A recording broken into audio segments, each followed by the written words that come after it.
Começa agora mais um programa Destaques e no mês da mulher a gente fala sobre os avanços com relação às leis que protegem o público feminino. Sobre esse assunto eu conversei com a advogada Erúcila Alves. Acompanhe. Obrigada pela sua presença. Obrigada. Falando sobre esse momento, né? A gente, como mulher, falando que mês de março, né, seria o nosso mês, o nosso dia, mas todo dia é nosso dia, né? E aí, falando das leis, como é que a gente consegue avaliar, né, esse avanço, né, das leis que estão protegendo atualmente as mulheres, seja por violência, relação de trabalho, né, enfim. Como é que está isso atualmente? Olá. Atualmente, ainda andamos a passos lentos, né, no que se refere à proteção da mulher, infelizmente. Esse ano, a legislação da Maria da Penha, a Lei 11.340, completa seus 18 anos de promulgação, né? É uma grande vitória, é um marco na história, né? Da Lei de Proteção da Mulher, porém ainda temos muito que avançar. Esses 18 anos foram de imensos aprendizados e adaptações, né? Do que precisa ser feito, mas infelizmente ainda temos muito que avançar. Os números de violência doméstica ainda são alarmantes no nosso Brasil. E no nosso estado, o Ceará ainda lidera, infelizmente, um ranking não tão bom, porque ainda estamos em 10º lugar no que se refere à violência doméstica, né? Mas temos muito que comemorar também. Nesses 18 anos, a legislação, a Lei Maria da Penha, né, que leva o nome da Maria da Penha, que encabeçou tudo isso, depois de sofrer violência do marido, passou anos em um relacionamento abusivo e depois dela ter levado um tiro dormindo, ela resolveu dar um basta, né, e a partir daí ela iniciou essa luta. Embora tenhamos esses grandes avanços, ainda temos muito o que melhorar. Porém, também temos as comemorações, né? Disso, hoje em dia, nós temos, por exemplo, no nosso município aqui, do que se trata a Lei de Importunação Sexual. É uma legislação municipal, né? Protege a mulher dentro do ônibus, né? Somente em transportes coletivos ou em qualquer lugar onde ela estiver? Em qualquer lugar, em qualquer local público, né? Essa legislação municipal aqui, ela protege o sexo feminino. Temos também agora, recentemente, que foi promulgada, né, em dezembro de 2023, e aí a gente está no período de vacatio legis, né, que é o que a gente chama da vacância da lei, um período, vamos dizer, de adaptação, né. Foi dado 180 dias dessa nova legislação para bares e restaurantes e todo lugar que forneça bebida alcoólica, né, eles se adaptem, os estabelecimentos se adaptem para ter um protocolo de atendimento à mulher. Essa lei foi muito inspirada, infelizmente, no que aconteceu agora na Espanha, né, com o nosso nacional aqui, o jogador de futebol, que foi condenado lá e inspirado nesse projeto que já existia lá, né, trouxeram para cá no âmbito federal e tem a legislação, né, mas como eu disse, ainda não está vigente. Ainda estamos em período de adaptação. Mas antes disso, outros estados já saíram à frente da legislação federal. São Paulo, Rio de Janeiro, Minas Gerais, Porto Alegre, já existiam legislações municipais que falavam e traziam o protocolo de alguns estabelecimentos ter esse atendimento e ter esse olhar, essa visão para ser a cliente, né? A mulher está ali sofrendo alguma violência, algum abuso ou coisa do tipo. E eles teriam um protocolo para acionar. E nesse caso, a gente falando assim, né, sobre precisa ter leis para se dizer o óbvio, né? Que a mulher, quando é não, né? Então, assim, não pode uma mulher sentar numa mesa, tomar uma cerveja sem ser importunada, né? Eu acho que é tão óbvio, né? Pra gente é tão óbvio, né? Por que que ela não pode, né? Exatamente. Ficar ali no momento que ela escolher, com as amigas, enfim, ou sozinha, do jeito que ela quiser, né?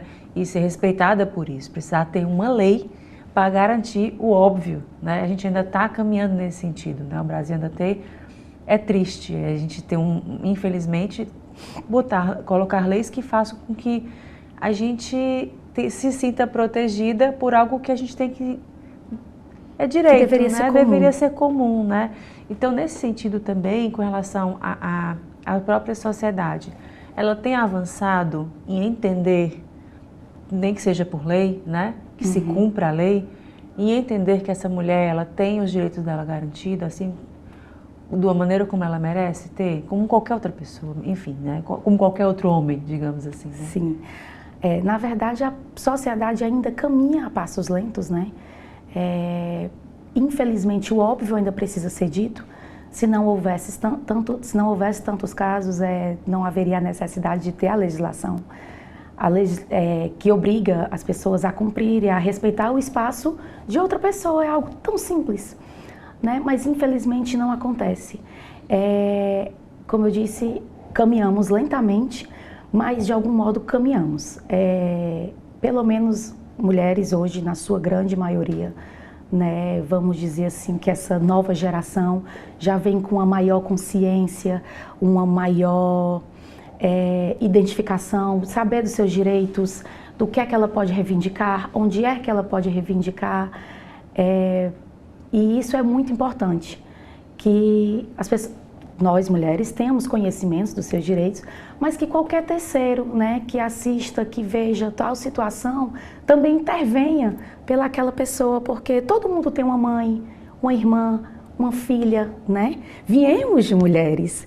Então, assim, ainda é inconcebível que você que alguém não compreenda o espaço, o respeitar o outro, tratar como igual aquela pessoa, porque somos iguais, né? E infelizmente precisamos da legislação para isso, mas felizmente temos a legislação para isso. Temos mais conscientização, sim, principalmente das mulheres, mas temos homens também, né, que hoje em dia já têm uma maior consciência, ou por medo do peso da lei, vamos dizer assim, ou por realmente abrir a mente, ter essa visão, sair desse pensamento tão machista. É uma palavra que nem todo mundo gosta, mas infelizmente é um fato, né?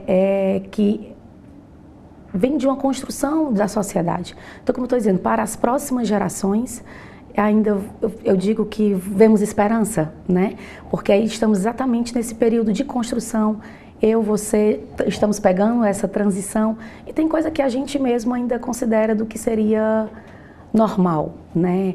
Como as mães criam, a educação que ela cria a menina é diferente da educação do menino, né? E a gente tem que levar em consideração que somos todos humanos, e essa criação tem que vir do mesmo modo e você aprender a respeitar o outro, independente do gênero. A gente falando da lei também, né, a fiscalização também é falha, né, nesse sentido, né, infelizmente. A gente vê muitas mulheres que, por mais que se utilizem das leis, né, que denunciem seus companheiros, que denunciem colegas de trabalho, né, que se sentem violentadas, né, porque não é só violência física, né, Sim. Ela vem de todas as formas, mas na hora que essa mulher pede essa lei para ser protegida, infelizmente, às vezes é tarde demais, né. Às vezes acontece de você denunciar, vai na delegacia, cria aquela coragem, né, que é fora do comum, né, daquela mulher chegar nessa coragem, nesse ponto de coragem máximo, que é aí denunciar, né, alguém que ela acreditava que poderia não fazer aquilo, né, e aí, infelizmente, ao retornar ou no caminho de volta para casa, infelizmente, aconteceu o pior. Então, assim, tem muito que caminhar nesse sentido, né, de fiscalização, de cumprimento mesmo dessas leis, né? Exatamente. A legislação caminhou muito, né? Temos diversos avanços, meios de proteção, mas exige que a gente, como um todo, né, como sociedade, realmente, como eu disse, fiscalize, e também o Estado, né, além de fornecer esses aparatos, fazer realmente que se cumpra e dar proteção a essa mulher. Infelizmente, ainda somos muito falhos nesse sentido. Como você disse, de fato, é um ato de muita coragem. Você precisa... A mulher que passou por uma violência doméstica, o estado psicológico dessa pessoa, muitas vezes as pessoas não entendem, mas por que não denunciou antes, por que chegou nesse ponto? Às vezes se demora muito para você ter a consciência do que você está passando é uma violência. Porque a violência, ela não começa no primeiro soco. Não tem para onde ir também, né? Às vezes não tem com quem deixar os filhos, né? Está presa essa mulher. Está né? presa. Antes dela chegar nesse ato, né, nas vias de fato em si, como a gente chama no direito criminal, tem toda uma construção para chegar até ali. Então ela já tem um psicológico abalado, provavelmente ela não tem o aparato financeiro que ela precisa para sair de dentro dessa casa, provavelmente tem filhos, né, envolve menores. Então a gente sabe que dentro de um casamento envolve tudo isso. Então, quando a mulher tem esse ato de coragem de ir até esse local, que pelo menos aqui no nosso estado, né, temos 2 casas da mulher, se eu não me engano, a outra se encontra no Juazeiro do Norte, e aqui uma na capital, em Fortaleza. Né? E a mulher lá, ela tem esse acolhimento, inclusive é um programa que serve de modelos para outro estado, para outros estados, porque essa casa de acolhimento, quando ela cria essa coragem de ir até lá, ela tem todo o aparato psicológico, criminal, o juizado já funciona lá, a delegacia já funciona né? lá, seguro, os exames que ela precisa fazer de corpo e delito já são feitos lá, porém tem o pós. Né? Em algum momento ela sai dessa casa de acolhimento e vai ter que ir para algum lugar. A gente tem implementações como botões do pânico, né? As medidas protetivas, mas infelizmente nem sempre é tão eficaz, porque é exatamente vamos dizer, a falha né, do Estado.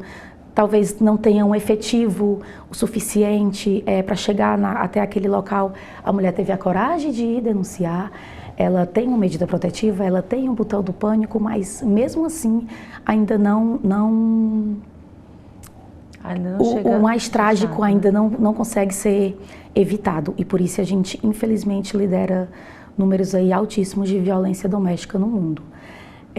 E no âmbito profissional, né, que a gente pode falar de assédio, né, que aí temos o assédio moral, o assédio sexual. No que tange à justiça trabalhista, temos também diversos avanços, né, mas também precisa de ações mais efetivas, né, porque é a palavra dela contra a palavra de um chefe, porque você só vai sofrer assédio moral ou sexual de um superior hierárquico, né, que lhe submeteu a situações vexatórias ou coisa do tipo. Então você ainda precisa, mesmo como mulher, mesmo como vítima, você ainda precisa provar para levar aquilo ali dentro de um processo e fazer valer a sua palavra. Então ainda é muito complicado e muito falho, embora temos esses avanços, mas ainda deixa muito a desejar quando se coloca em prática o que tem para ser feito, né? Mas falando da evolução do que temos aí nesses 18 anos da legislação da Maria da Penha, por exemplo, é um grande avanço essa legislação de que bares e restaurantes, né, instalem um protocolo chamado Não é Não, né, para que tenha pelo menos uma pessoa na equipe, naquele horário de funcionamento, né, obrigatoriamente uma pessoa na equipe treinada para saber acolher essa mulher, para saber como conduzir a situação, se chegou a uma situação de estupro, preservar aquele local até as autoridades chegarem. O estabelecimento tem a obrigação hoje, com essa legislação, de manter 30 dias obrigatoriamente as câmeras de segurança, caso tenha. A gente tem códigos, né? Alguns locais botam códigos. Isso, você pede um drink, vai né? haver, pela legislação agora, no protocolo, fala exatamente que se coloque códigos dentro do banheiro feminino, para que essa mulher que se sinta nessa situação, ela possa acionar de maneira discreta a equipe do local, né? Aí chegamos na falha, vamos dizer assim, ao meu ponto de vista. A legislação, essa nova legislação traz apenas para locais onde é consumido bebida alcoólica. Né? Somente nesses locais. Como se nos outros locais não existissem, como se dentro do ônibus não existisse, como se dentro de uma festa, por exemplo, religiosa, que não vende bebida alcoólica, infelizmente não pudesse acontecer. Ou banheiros públicos. Banheiros públicos, praias. Exatamente. Então, a lei se limita até esse ponto, né, onde ela vai abranger. Ainda não está em vigor, né? Ela só vai entrar em vigor dia 26 de junho, agora de 2024, porque foi dado esse período de adaptação, né, para bares, restaurantes e eventos que vendam bebida alcoólica. Obrigatoriamente vão ter que ter esse protocolo, né, vão passar por essa adaptação, vão ter esse selo, né, de local seguro para a mulher, do protocolo acionado não é não. E caso ocorra o não cumprimento, temos algumas, vamos dizer... Seriam multas? São multas? Isso, seriam algumas sanções, algumas penalidades, sanções que o estabelecimento pode sofrer, e uma delas é a perca desse selo de local seguro, como entre outras multas. Provavelmente ainda vamos ver como vai ficar na prática, né? Infelizmente aqui no Brasil a gente ainda tem muito essa cultura. Fazemos a lei, depois vamos ver como é que depois fica, vamos ver como é que fica, se ela vai se adequar ou não, se a gente vai conseguir se adequar ou não, e as mudanças que serão necessárias, se são feitas, se é necessária ser feita alguma mudança, né? Tá, joia. Então, eu te agradeço mais uma vez aqui a presença, essa conversa muito boa, bem esclarecedora. Eu que agradeço. Até uma próxima oportunidade. Tá certo, obrigada. Obrigada. E agora o intervalo, a gente volta em instantes com mais destaques.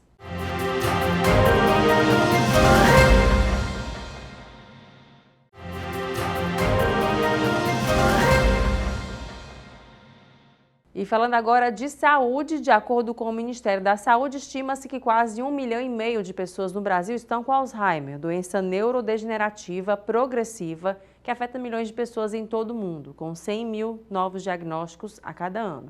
Sobre o assunto eu conversei com a neurologista Milena Pitombeira.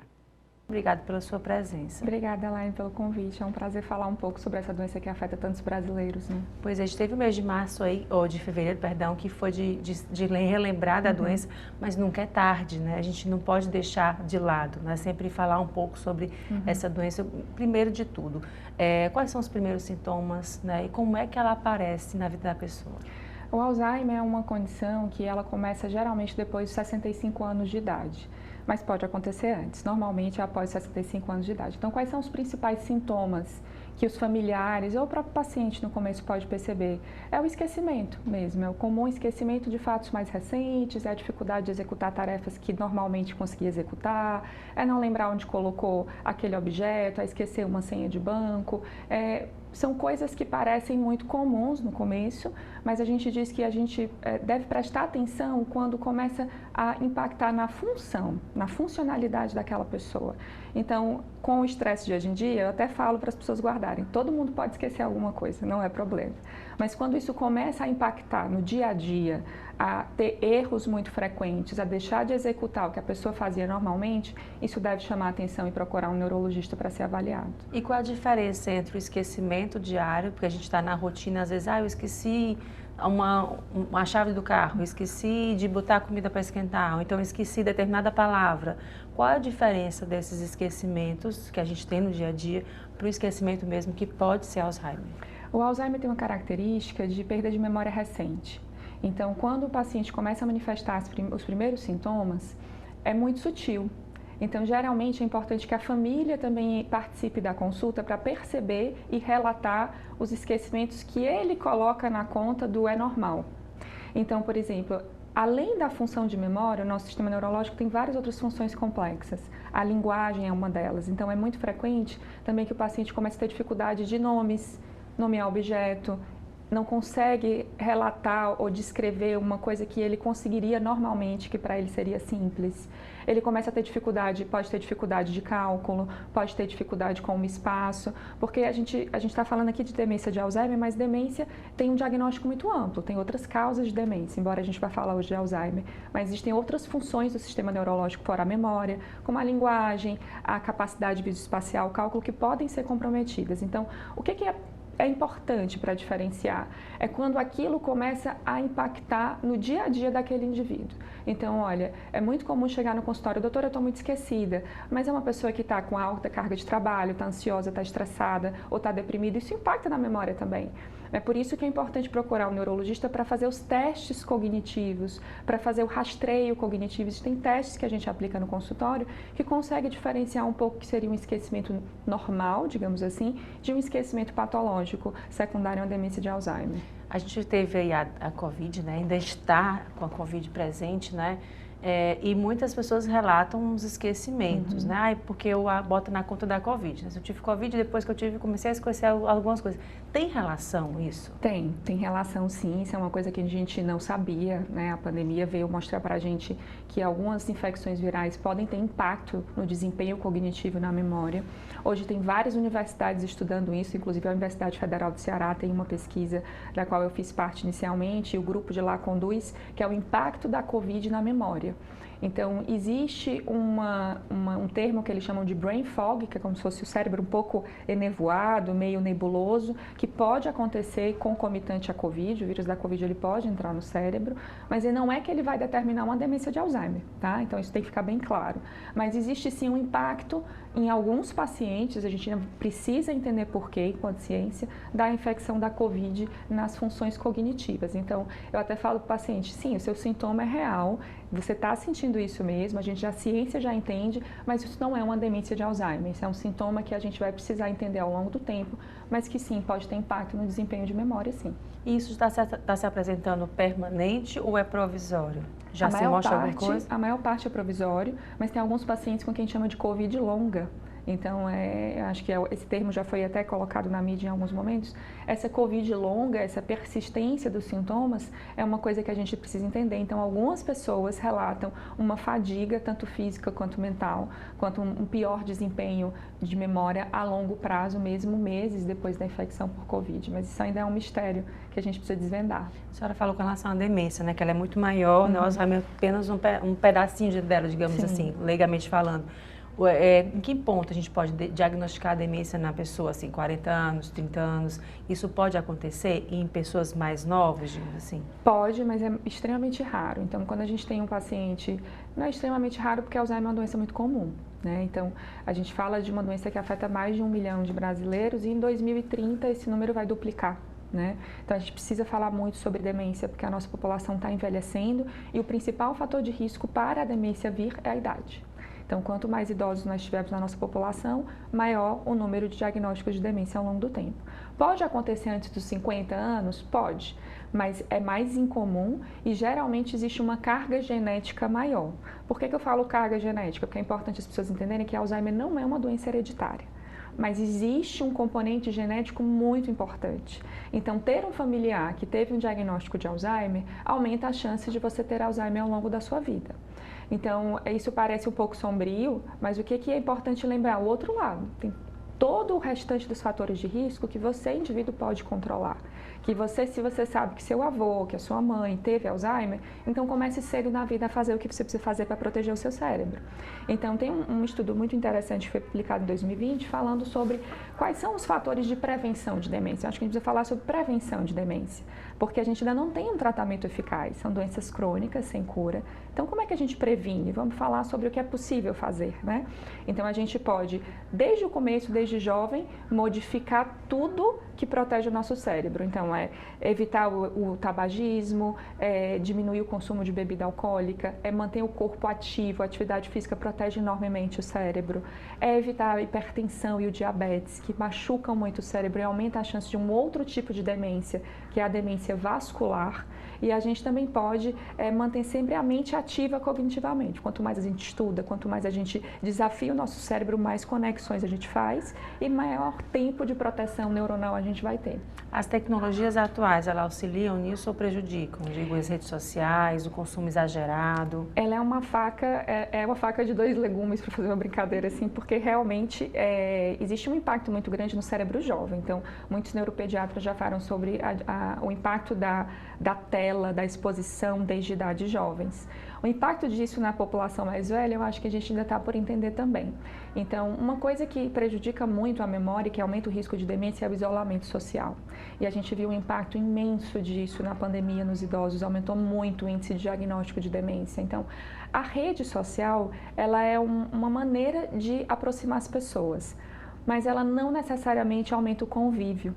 Então, o que eu acho que as pessoas têm que lembrar é que a tecnologia ela pode ser nossa aliada, mas que nada substitui a presença, o convívio, o toque diário, a família estar junto, porque realmente o isolamento social é um fator determinante para o aparecimento de demências e para a evolução mais rápida. A gente vê muito assim, às vezes, a utilização de caça-palavras, né? Os livrinhos, né? Que muitos idosos utilizam, enfim. É um recurso bacana de se fazer? É um recurso bacana de se fazer, porque ali você está desafiando o seu cérebro a fazer uma atividade mental, né? Então, mesmo no paciente já diagnosticado, eu sempre pergunto para a família, o que você gosta de fazer? Você gosta de ler? Você gosta de palavra cruzada? Você gosta de arte? Você gosta de música? Então, toda tarefa, seja ela manual ou cognitiva, que te desafia, ela é bem-vinda do ponto de vista de memória e de função mental mesmo.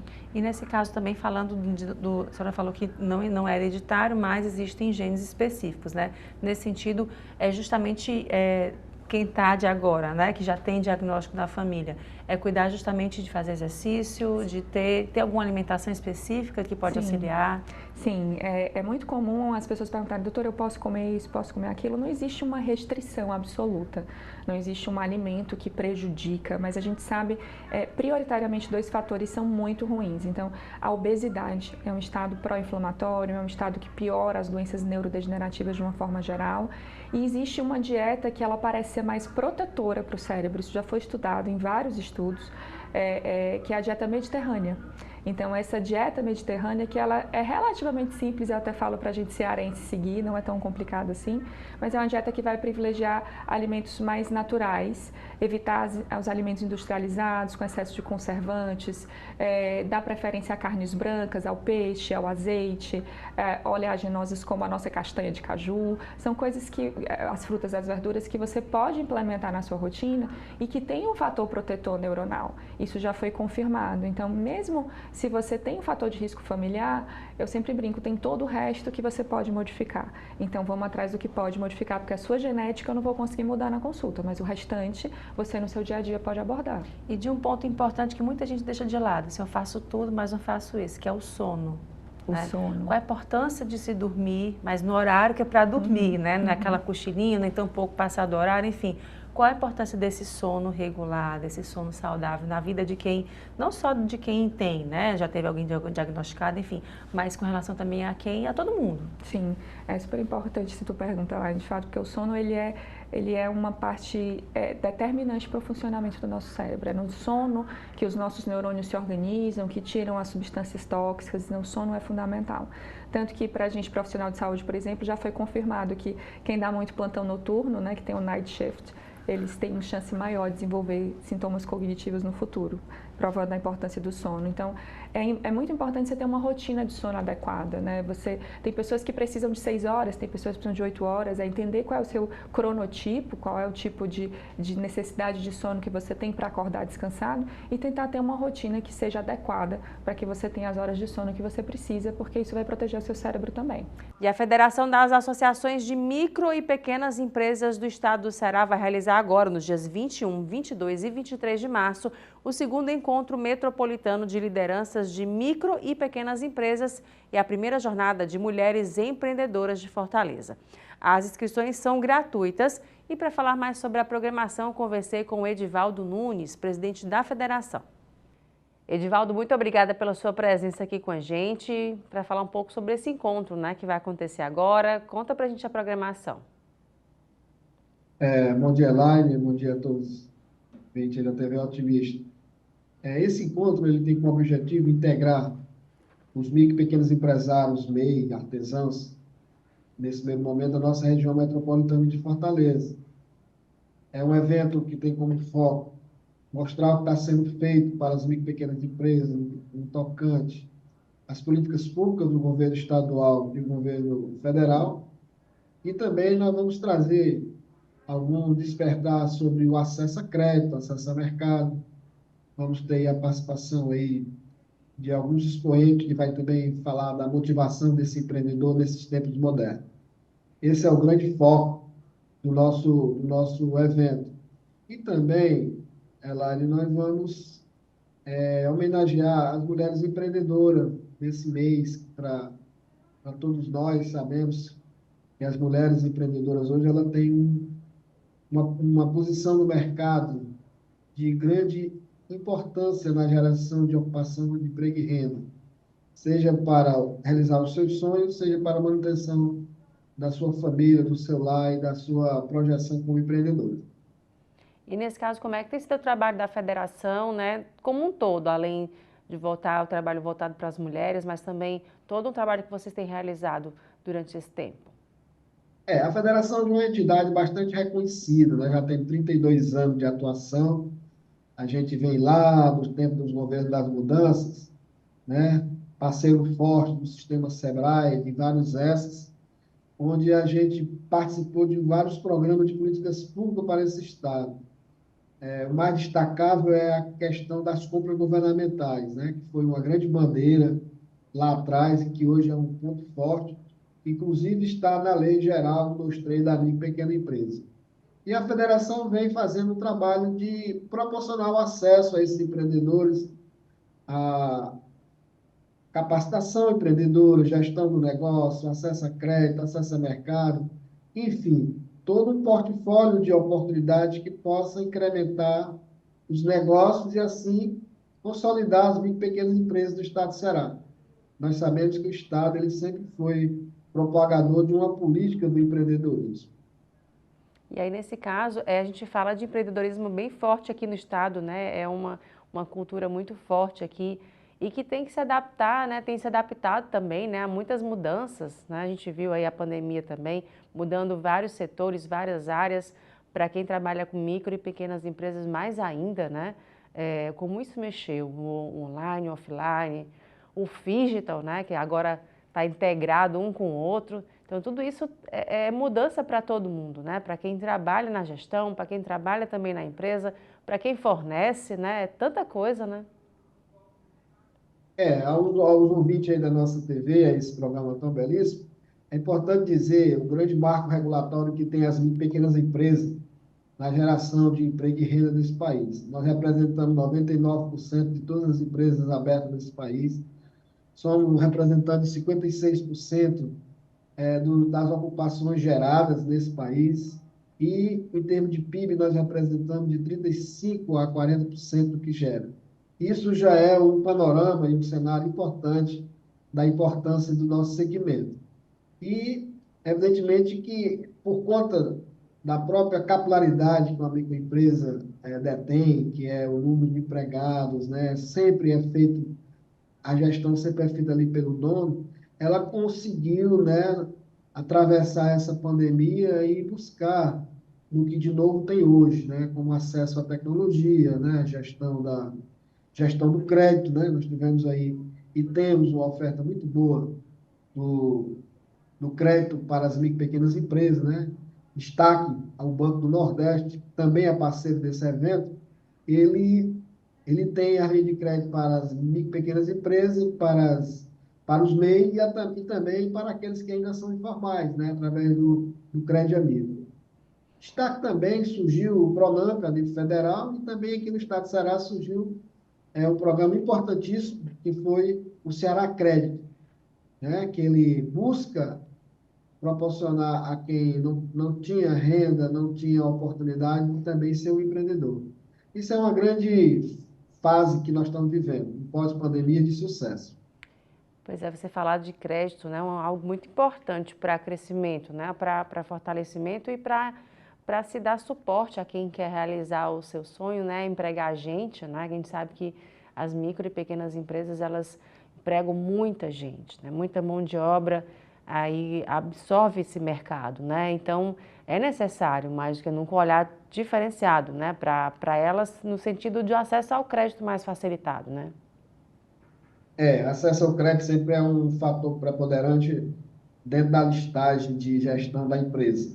Mas a gente também tem uma preocupação de não ser um crédito pelo crédito, mas um crédito orientado, um crédito que possa destinar a um fim específico, seja no investimento, seja no capital de giro, certo? Esse empreendedor que busca, e é uma preocupação da nossa federação, e durante o EMAMP, que é o nosso encontro, nós vamos ter 3 temas importantes voltados para o crédito, certo? E essa nossa preocupação é mostrar o que temos, né, e onde podemos acessar e como acessar, mas, assim, é importante colocar para os nossos ouvintes que devemos, sim, buscar um crédito, mas um crédito orientado, né? O Banco do Nordeste vai estar presente, o Ceará Crédito vai estar presente, vamos trazer uma experiência do estado de Santa Catarina, né? Lá em Florianópolis tem o chamado Banco do Empreendedor, que ele tem uma política chamada Juro Zero, certo? É uma metodologia de empréstimo, mas que o empresário, ao final, ele tem, né, na sua capacidade de gestão, um juro zero daquele empréstimo que foi feito. E ele devolve, sim, de forma muito eficiente.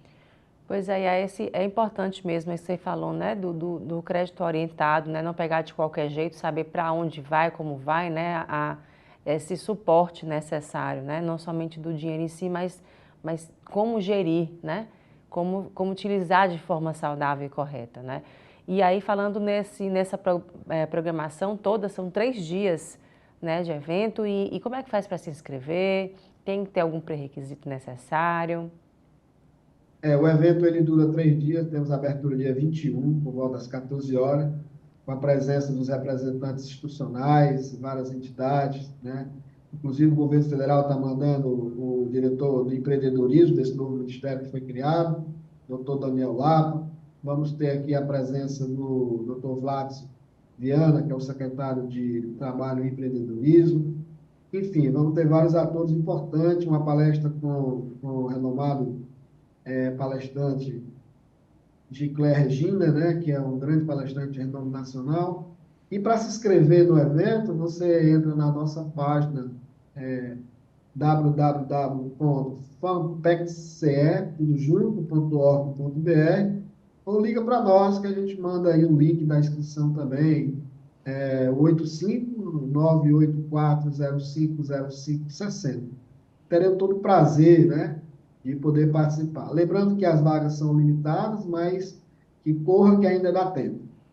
Tá, joia. Obrigada mais uma vez aí pela sua presença aqui com a gente, os esclarecimentos, esse convite aí imperdível, né, para participar desse encontro.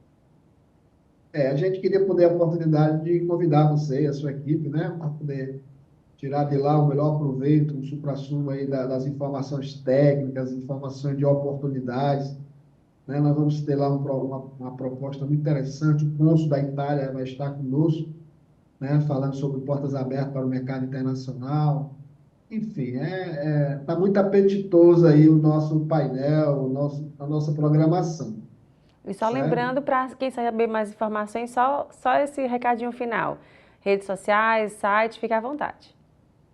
Sim, nós estamos aí nas redes sociais todas, né?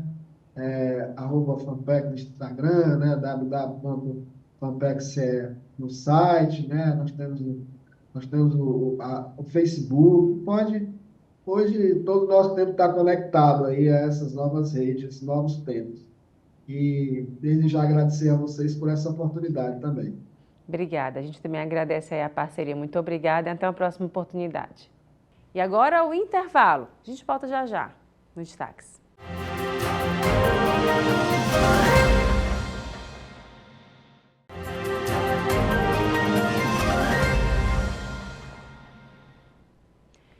E E a prevenção ao acidente vascular cerebral pode ganhar uma data nacional, é o que prevê o projeto de lei debatido e defendido por especialistas na Comissão de Educação do Senado na semana passada. De acordo com o levantamento do Conselho Federal de Medicina, com base nas informações do DataSUS, entre 2014 e 2023 houve um pouco mais de 2 milhões de internações em razão do AVC. A estatística revela um aumento de 28%. Você já deve ter ouvido falar em AVC, acidente vascular cerebral, um problema de saúde grave, mas que pode ser prevenido. Ela não pôde ser encaminhada, não existia tratamento na região e ela chegou com 12 horas que hoje, pela portaria, a gente já poderia tratar se ela tivesse um caso grave, como foi o caso dela. Teve alta hospitalar, com bastante sequela e teve dificuldade para acessar a reabilitação. Além disso, ficou 45 dias no hospital. Para que situação como a que viveu Dona Maria não se repita, precisamos de informações divulgadas e decisões corretas da própria pessoa e de gente próxima. Pressão alta, que é o fator mais importante de risco do AVC, e tratar essa hipertensão diminuiria em 50% do risco, mas também sedentarismo, colesterol elevado, dieta não saudável, obesidade, depressão, estresse, fumo, causas cardíacas, principalmente a fibrilação atrial, que é uma arritmia cardíaca, álcool e diabetes. Se a gente olhar nesses 10 fatores de risco, se eu tratar, eu consigo diminuir 90% dos casos de AVC. Dados oficiais apontam que tem crescido o número de internações por causa do AVC. Pacientes sem cuidados preventivos, sem atendimento rápido, podem ter sequelas graves e mesmo chegar a morrer. Nós tivemos aí mais de 2 milhões de internação com informação de que pacientes com acidente vascular cerebral foram internados. Nesse período, a gente consegue observar de 2014 a 2023 um aumento em torno de 28% desse número de internação. Desses 2 milhões, 321 mil óbitos, então o que a gente estima é que a cada 6 pacientes internados, 1 pode evoluir a óbito. A gente sabe que a prevenção é uma das melhores formas de tratar essa doença, controlando os sinais, os sintomas, né, e controlando também as doenças que estão atreladas a ela, como diabetes mellitus, hipertensão arterial, e também mudando o estilo de vida. Nossa doença aqui no Brasil, desde 2019, é a primeira causa de morte, tá? Suplanta parto, e é uma doença muito impactante em relação à incapacidade, retorno ao trabalho, número de internações hospitalares. A nossa doença é uma doença que a gente chama tempo dependente. Qual a importância de se criar um Dia Nacional de Combate ao AVC? É você fazer uma propagação, escalar aquela informação médica, uma linguagem de leigo, justamente para educar essa população, porque se eles forem no lugar errado, eles vão perder aquele tempo, que é aquela janela curta de tratamento que a gente pode reverter um déficit de AVC. E a gente muda totalmente a vida de uma pessoa, se você consegue reverter o déficit de uma pessoa que está tendo um AVC. E agora uma dica para adolescentes e jovens que gostam de música e sonham em aprender a cantar ou tocar um instrumento. Aqui em Fortaleza, a Fundação Beto Estuda está com as inscrições abertas para cursos ministrados pela mais antiga escola de música do Ceará.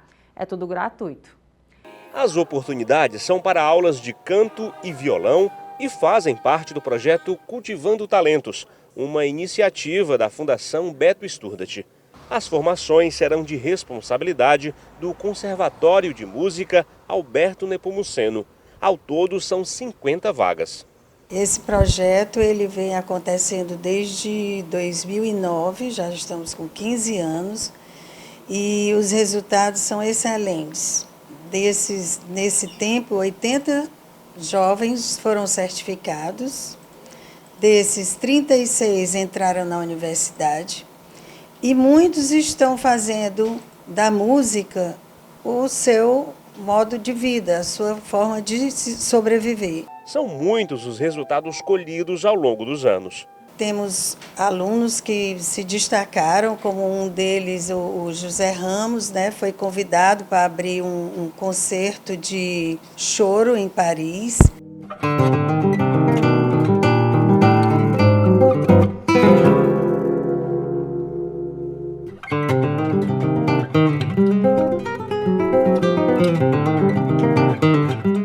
Temos aluno que abriu um curso de música para jovens também que não podem pagar na cidade de Pacatuba, quer dizer, tentando fazer com outras pessoas aquilo que recebeu. E a gente fica muito feliz em ver esses resultados e saber que alguma coisa está sendo transformada, né? Que essas crianças, esses jovens podiam estar num caminho completamente diferente e estão entrando num caminho bom, né, para a vida deles. Os novos alunos vão formar a 7ª turma do projeto. Os jovens que cursam canto ou violão recebem gratuitamente fardamento, lanche, material didático e até ajuda para o deslocamento para as aulas. Os professores já são experientes nesse trabalho, né? Todos os professores do projeto estão desde o início no projeto, então desde 2009 nós temos a mesma equipe no projeto e eles já têm um know-how do trabalho com os meninos. Podem participar adolescentes e jovens de 14 a 24 anos, residentes na capital e região metropolitana de Fortaleza, que estejam matriculados ou tenham cursado a rede pública de ensino. Os que estão em vulnerabilidade social e têm bolsa na rede particular também podem participar. Eles podem se inscrever no site da Fundação, que é www.fbst.org.br.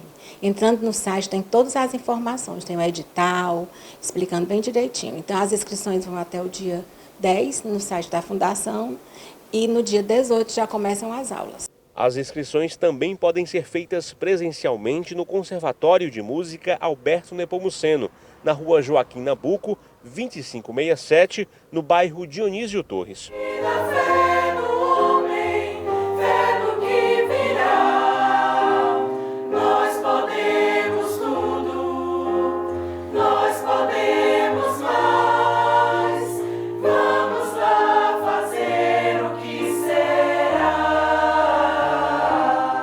O circo e o teatro estão sendo celebrados neste mês na cidade Mais Infância. O equipamento público estadual está com programação exclusiva voltada para as duas artes.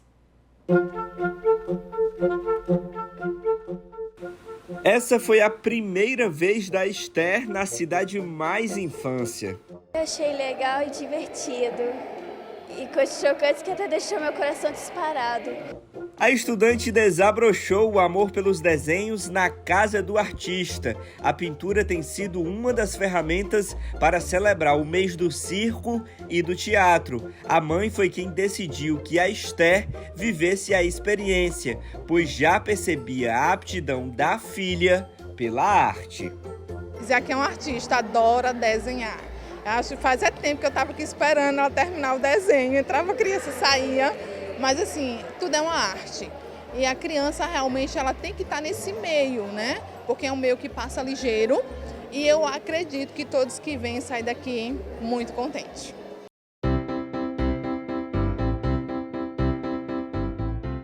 A cidade é um lugar lúdico. Tudo o que existe na vida real é explorado por aqui em tamanho adaptado para as crianças, do teatro até a fábrica de pizzas. A programação deste mês busca especificamente ampliar o repertório cultural e histórico dos visitantes e, para isso, foca em uma característica que já é comum aos cearenses: o bom humor. Essa ação a gente visa trabalhar a questão da preservação da cultura, né? A preservação, né? E a disseminação de algumas ações artísticas circenses, e nós sabemos que o povo cearense, né? Ele é um povo muito carismático, né? Nessas habilidades circenses, e também trabalhar a questão de lateralidade, flexibilidade, trabalho em equipe, né? E muito a questão de a gente trabalhar de maneira positiva o uso da qualidade do tempo com as crianças. No mês do circo e do teatro, as cores tomaram de conta da cidade Mais Infância.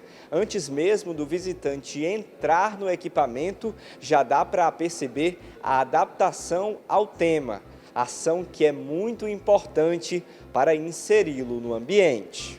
A entrada no equipamento se dá por meio de doação de 4 quilos de alimentos não perecíveis por criança. Alunos de escolas públicas são isentos da doação. A visita exige agendamento pela internet. Até o dia 31 deste mês, ainda serão muitas as atividades artísticas por aqui. A gente tem uma grande apresentação artística feita pelo nosso corpo técnico, que é O Menino e a Magia do Circo, onde que a gente vai unir a questão do teatro e do circo também, né?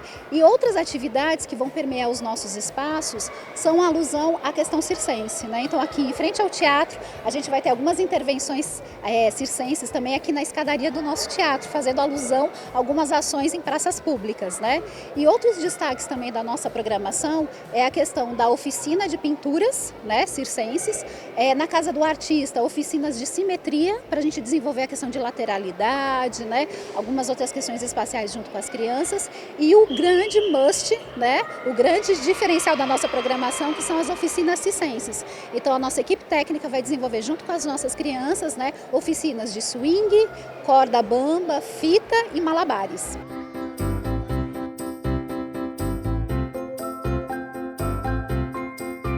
A boa impressão da Cidade Mais Infância já inspira até turistas. Juana e Isabela, que têm apenas 5 anos, estão de passeio em Fortaleza.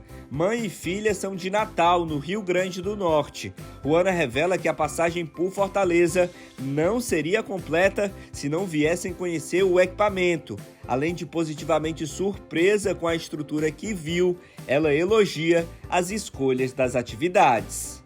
Eu vejo que as expressões, elas são importantes não só para expandir a criatividade, mas também para colocar para fora as emoções. Então, através do desenho, através das atividades circenses, as crianças podem sim, né, estar elaborando suas emoções e trabalhando a ansiedade.